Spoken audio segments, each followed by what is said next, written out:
Kanchan Raj Muzaffarpur. Recording studio Mandvi music world. मारी के चिलम सैया बोलबम बोलेला,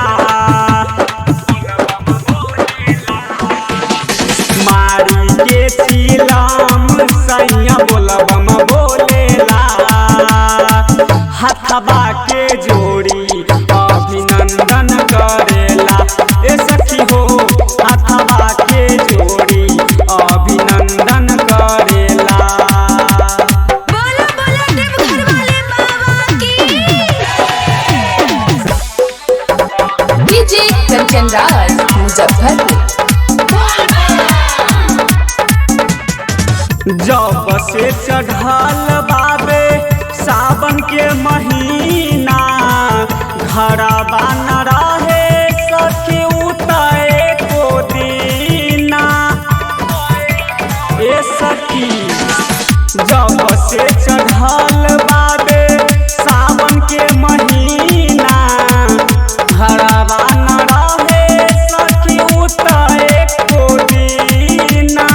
देह में भभूति माथे चंदन करेला, मारी के चिलम सैया बोलबम बोलेला, हथबा के जोड़ी अभिनंदन करेला।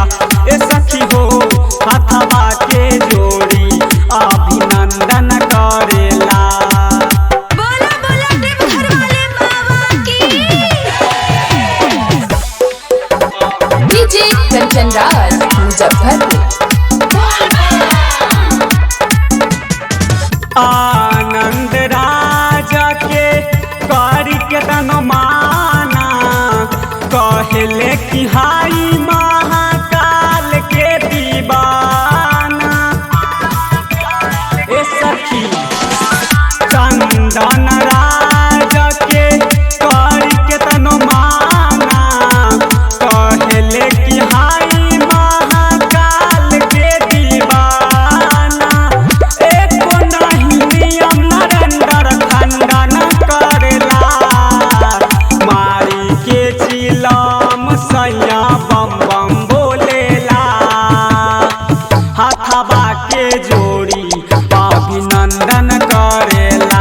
ए सखी हो हथबा के जोड़ी अभिनंदन करेला। Recording studio Mandvi music world.